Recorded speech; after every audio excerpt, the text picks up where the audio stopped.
आज हम विज्ञान भारती कक्षा 7 पौधों में पोषण से संबंधित अभ्यास प्रश्नों को हल करेंगे। पहला प्रश्न है, निम्नलिखित प्रश्नों के उत्तर के 4 विकल्प दिए हैं, सही उत्तर चुनकर लिखिए। परपोषी पौधा है, तो परपोषी पौधा किसे कहते हैं?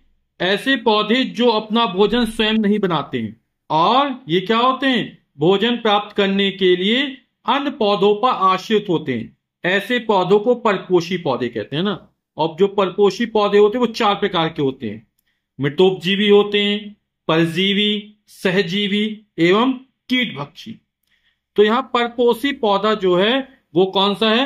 अमरबेल है। यहां पर जो अमरबेल है वो पूर्ण परजीवी पौधा है ना। इसमें चूसकांक पाए जाते हैं जिसकी सहायता से ये क्या होता है, भोजन तथा जल प्राप्त करता है। कीटभक्षी पौधे सामान्यतः उन स्थानों पर मिलते हैं जहां की भूमि में कमी होती है। तो जहां की भूमि में नाइट्रोजन की कमी होती है वहां पर ये कीटभक्षी पौधे पाए जाते हैं। ये कीटों का भक्षण करके नाइट्रोजन की कमी को पूरा करते हैं। प्रश्न क्या 2 है, रिक्त स्थानों की पूर्ति कीजिए।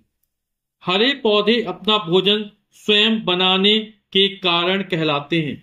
तो ये क्या कहलाते हैं? स्वपोषी कहलाते हैं। पृथ्वी पर ऊर्जा का एकमात्र स्रोत है। तो पृथ्वी पर ऊर्जा का एकमात्र स्रोत आप लोग समझ गए क्या है? वह सूर्य है। हरे पौधों द्वारा भोजन बनाने की प्रक्रिया कहलाती है, ये कहलाती है प्रकाश संश्लेषण या फोटोसिंथेसिस। ऐसे पौधे जो सड़े गले पदार्थों से भोजन प्राप्त करते हैं कहलाते हैं। तो ऐसे पौधों को मिटोपजीवी पौधे कहते हैं। ड्रोसेरा एक पौधा है, तो ये जो पौधा है वो कीट भक्षी पौधा है और ये कीटों का भक्षण करके नाइट्रोजन की कमी को पूरा करता है। ये पौधे वहां पाए जाते हैं जहां की मिट्टी में नाइट्रोजन की कमी होती है। प्रश्न के 3 है, कॉलम का के शब्दों का मिलान कॉलम खा से कीजिए। तो कॉलम का और कॉलम खा का मिलान करना है। पत्ती, तो आप लोग समझ गए पत्ती से क्या होता है? प्रकाश संश्लेषण की प्रक्रिया होती है, प्रक्रिया होती है। कुकुरमुत्ता क्या है? मृत जीवी है, मिटोपजीवी है ना। ये सड़े गले पदार्थों से अपना भोजन प्राप्त करते हैं।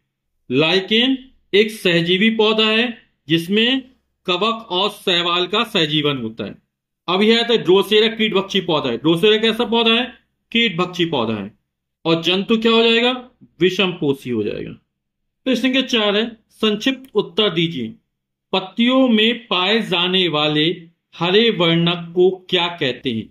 तो पत्तियों में जो हरा वर्णक पाया जाता है इसको क्या कहते हैं?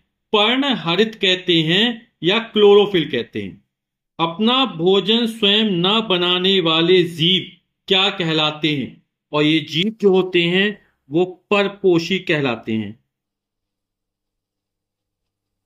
उस संबंध को क्या कहते हैं जिसमें 2 जीव आपस में एक दूसरे को सहयोग करते हैं और दोनों लाभान्वित होते हैं? तो ऐसे संबंध को सहजीवन कहते हैं।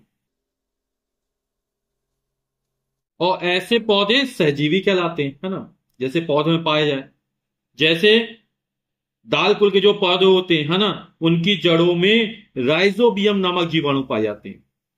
और ये क्या करते हैं? ये वायुमंडल की नाइट्रोजन को घुलनशील नाइट्रेट्स में बदलते हैं जो जड़ों के माध्यम से अवशोषित होकर पौधे के अंदर पहुंच जाती है। जो नाइट्रोजन होती है वो पौधों के लिए अत्यंत आवश्यक होती है ना। और इसके बदले जो राइजोबियम जीवाणु होते हैं उनको जड़ों में रहने का स्थान मिल जाता है। लाइकेन में सहजीवन होता है जिसमें कवक और शैवाल का सहजीवन होता है। पूर्ण परजीवी पौधे अपने किस अंग के द्वारा पोषक से जल तथा खनिज लवण प्राप्त करते हैं? तो पूर्ण परजीवी पौधा भी चर्चा की थी, कौन सा है? अमरबेल है ना। और ये किसके द्वारा अवशोषित? चूषकांक के द्वारा भोजन तथा जल का अवशोषण करता है। प्रश्न के 5 है, हरे पौधों में प्रकाश संश्लेषण प्रक्रिया का वर्णन करो। तो प्रकाश संश्लेषण या फोटोसिंथेसिस, जब सूर्य का प्रकाश पत्तियों पर पड़ता है तो पत्तियों में उपस्थित पर्णहरित इन प्रकाश रश्मियों को अवशोषित करके जल तथा कार्बन डाइऑक्साइड गैस से मिलकर ग्लूकोज भोजन का निर्माण करते हैं और साथ ही प्राणदायिनी ऑक्सीजन गैस बनती है जो पर्णरंध्रों द्वारा वायुमंडल में निकाल दी जाती है। पौधों द्वारा भोजन ग्लूकोज बनाने की यह प्रक्रिया प्रकाश संश्लेषण कहलाती है। हमें यहां प्रकाश संश्लेषण का वर्णन करना है, इसलिए डिटेल्स में लिख रहे हैं, है ना। कार्बन डाइऑक्साइड प्लस जल, सूर्य का प्रकाश और पत्तियों में पर्णहरित पाया जाता है, पर्णहरित, तो क्या बनता है, ग्लूकोज और ऑक्सीजन गैस मुक्त होती है ना। यहां पर आगे 6 जो है क्रिया को संतुलित करने के लिए लिखा गया है, क्योंकि यहां पर ग्लूकोज बनता है उसमें 6 कार्बन होते हैं, तो यहां पे 6 ले लिया, तो 6CO2 प्लस 6H2O, है ना, सूर्य के प्रकाश और पर्णहरित, C6H12O6 ये ग्लूकोज का सूत्र है, और 6O2 ऑक्सीजन गैस मुक्त होती है, ये CO2 कार्बन डाइऑक्साइड गैस हो गया, H2O जल हो गया। पत्तियों में बने हुए ग्लूकोज नामक भोजन को पौधे अपनी वृद्धि या अन्य जैविक क्रियाओं के लिए उपयोग करते हैं। बचा हुआ भोजन पौधों के विभिन्न भागों जैसे जड़, तना, फल, फूल इत्यादि में संचित हो जाता है। प्रश्न के 6, किस प्रयोग द्वारा दिखाएंगे कि प्रकाश संश्लेषण की क्रिया में सूर्य का प्रकाश आवश्यक है। तो प्रयोग जिसमें प्रकाश संश्लेषण क्रिया में सूर्य के प्रकाश की आवश्यकता होती है। यहां पर 2 चौड़े मुख वाले गिलास लिए गए हैं, है ना, इनमें पानी भर दिया गया है और हाइड्रिला का पौधा की एक एक शाखा इनमें डाल दी गई है। ये शाखाएं समान लंबाई की, ठीक है। तो 2 चौड़े मुंह वाले गिलास लेकर दोनों में पानी भरकर हाइड्रिला पौधे की बराबर लंबाई की एक एक शाखा इन गिलासों में डाल देते हैं।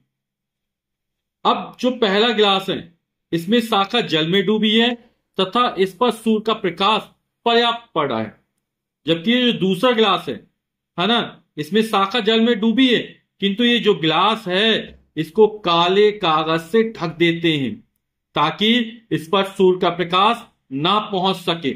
हमें यही तो दिखाना है कि सूर्य के प्रकाश की आवश्यकता होती प्रकाश संश्लेषण क्रिया में, तो इस वाले गिलास को सूर्य का प्रकाश नहीं मिलना चाहिए, ठीक है। तो इसको ऐसे स्थान पर रख देते हैं जहां पर सूर्य का प्रकाश ना मिले और इसको काले कागज से ढक देते हैं। तो किंतु ग्लास काले कागज से ढके होने के कारण इस पर प्रकाश उपलब्ध नहीं है। अब क्या करते हैं, दोनों गिलासों को लगभग 1 घंटे के लिए खुले स्थान पर रखते हैं। लगभग 1 घंटे बाद निरीक्षण करने पर हम देखते हैं जो पहला गिलास है ना, पहले गिलास में ऑक्सीजन गैस के बुलबुले निकलते हैं, छोटे छोटे बुलबुले नजर आते हैं जो हाइड्रिला की शाखा द्वारा प्रकाश संश्लेषण की क्रिया के फलस्वरूप बनते हैं। अभी अपने प्रकाश संश्लेषण क्रिया पढ़ी थी, उसमें क्या ऑक्सीजन गैस निकलती है, तो ये जो बुलबुले हैं वो ऑक्सीजन गैस के निकलते हैं। दूसरे गिलास में पौधे को जल में घुलित कार्बन डाइऑक्साइड तो उपलब्ध है, किंतु सूर्य का प्रकाश नहीं मिल रहा है, फलस्वरूप इसमें प्रकाश संश्लेषण क्रिया नहीं संपन्न हो रही है, जिस कारण से बुलबुले भी नहीं बन रहे हैं, ठीक। अब दूसरे गिलास में बुलबुले नहीं बने यानी ऑक्सीजन गैस उत्पन्न नहीं हुई, यानी कि वहां पर प्रकाश संश्लेषण क्रिया नहीं हो पाई। तो इस प्रयोग से स्पष्ट है कि प्रकाश संश्लेषण क्रिया में सूर्य का प्रकाश अति आवश्यक है। प्रश्न के साथ यह अभ्यास का अंतिम प्रश्न है, किसी कीट भक्षी पौधे का सचित्र वर्णन कीजिए। यहां पर हम कीट भक्षी पौधे घटपर्णी का वर्णन कर रहे हैं ना। वैसे कीट भक्षी पौधे ड्रोसेरा है, वीनस फ्लाई ट्रैप है ना। अब कीट भक्षी पौधे कीटों का भक्षण क्यों करते हैं, क्योंकि ये ऐसे स्थानों पर पाए जाते हैं जहां की भूमि में नाइट्रोजन की कमी होती है और ये नाइट्रोजन की कमी को पूरा करने के लिए कीटों का भक्षण करते हैं। तो यहां पर यह चित्र इसमें घटपर्णी दिखाए गए जिसमें पौधे की पत्तियां घड़े के आकार में बदली हुई दिखाई पड़ रही हैं। पत्ती का शीर्ष भाग एक ढक्कन बनाता है, यह ढक्कन दिख रहा है आपको। घड़े के अंदर रोम सदृश संरचनाएं हैं। जब कोई कीट उड़ते हुए घट में चला जाता है, यहां इसके अंदर चला गया तो ये ऊपर से ढक्कन क्या होता है, बंद हो जाता है और उनमें उपस्थित रोमों में फंस जाता है। घट के ऊपर स्थित पत्तीनुमा ढक्कन बंद हो जाता है और अंदर पाए जाने वाले पाचक रसों द्वारा कीट पचा लिया जाता है। भारत में गारो और खासी की पहाड़ियों पर यह पौधा पाया जाता है।